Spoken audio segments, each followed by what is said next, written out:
We're diving into the Siders family case out of Vinton County, Ohio, where authorities removed 16 children from their parents. 16 kids allegedly kept hidden from the world under the cover of homeschooling. Then we're connecting it to the latest questions swirling around Joseph and Kendra Duggar and their legal troubles. This isn't about attacking any religion. It's about what happens when families get so isolated that nobody on the outside can see what's really going on. Stick with me, because this one raises some big questions about education, control, and accountability. If you're new here, smash that subscribe button and let's get into it. Hey everyone, welcome back to Roger's Talking, the place where we cut through the noise and talk about the stories that matter. I'm your host, Roger, and today we're tackling something heavy but really important. All right, let's start with what's happening in Vinton County, Ohio. The Siders family, Gary Sr., Gary Jr., Christina, and Elizabeth, had all 16 of their children taken into custody. This isn't some small situation. We're talking about a huge family that, according to reports, was living in extreme isolation. Katie, who's been covering this, describes how these kids were supposedly being homeschooled, but were basically kept away from the entire community. Neighbors barely saw them. They weren't part of normal social activities, sports, or even basic interactions that most kids get. That level of seclusion is a massive red flag. Think about it. When kids are hidden like that, who's making sure they're safe? Who's making sure they're learning actual skills they'll need in the real world? This case highlights how homeschooling can sometimes be used as a cover for something much darker. Not all homeschooling is bad. Plenty of families do it responsibly, but when it becomes total isolation with zero oversight, that's when problems explode. Katie draws some really smart parallels here to high control or coercive environments. In these setups, the family or the leader controls almost every part of life: what you learn, who you talk to, what you believe. The kids, especially the girls, often end up trapped in cycles of dependency. They don't get proper education, they don't develop outside social skills, and they grow up thinking the only world that exists is the one their parents created. That isolation makes it incredibly hard for anyone to escape or even realize there's a problem. And when authorities finally step in, like they did here with the Siders family, it's often after years of hidden damage. We don't have all the details yet on exactly what led to the removal of these 16 kids, but the pattern of secrecy is disturbing. Now, this kind of story isn't completely new. It reminds me of other big families we've seen in the spotlight, families that present this perfect insulated image to the world while questions keep building behind the scenes, which brings us to Joseph and Kendra Duggar. You all know the Duggars, that massive family from Arkansas with the reality TV show, strict religious values, and very traditional roles. Joseph Duggar and his wife Kendra have been in the news lately for legal issues, and the story just keeps getting more confusing.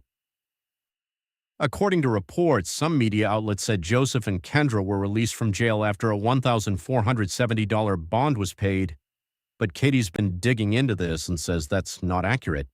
She claims no such funds were actually processed.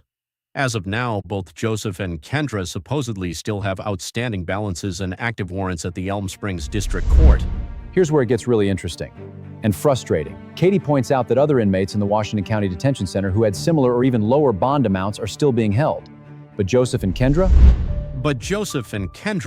It looks like they might have gotten special treatment. Why?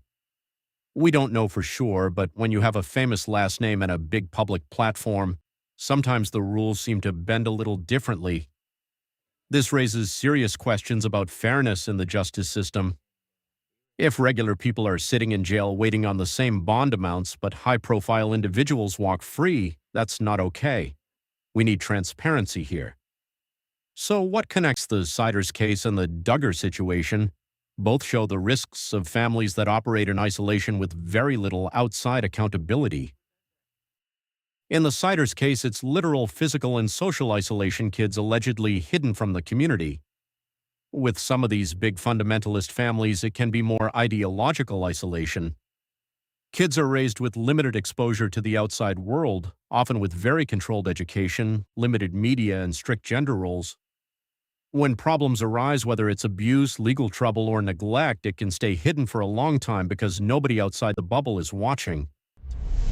The big message here, and what Katie emphasizes, is this: regardless of religious affiliation, Christian, any other faith, or even non-religious, when you have systems that isolate families from outside scrutiny, bad things can grow in the dark. Lack of formal education, social seclusion, and zero transparency can trap people, especially women and children, in dependency cycles that are really hard to break. Education isn't just about books, it's about giving people the tools to think critically, to recognize when something's wrong, and to have options in life.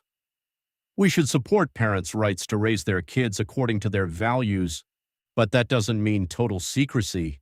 There has to be some basic oversight to make sure children are safe, educated, and not being cut off from the world entirely. I want to hear from you guys on this.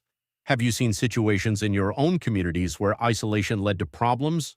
Do you think homeschooling needs more regulation, or should families have total freedom? What about the Duggar situation, preferential treatment, or just media spin? Drop your thoughts in the comments. I read as many as I can, and respectful discussion is always welcome. This stuff matters because these aren't just distant news stories. Real kids' lives are affected. 16 children in Ohio are now in the system because something went very wrong at home. And with families like the Duggars, millions of people watched them for years thinking it was all wholesome and perfect. When cracks appear, it makes you wonder what else we missed. I'm not here to judge anyone's beliefs. Faith and strong family values can be beautiful things, but when those values are used to justify cutting people off from reality, education, and help, that's when it becomes dangerous. All right, that was a heavy one today, but these conversations are important. If you want more on family dynamics, religious movements, or accountability stories, let me know in the comments what you'd like to see next.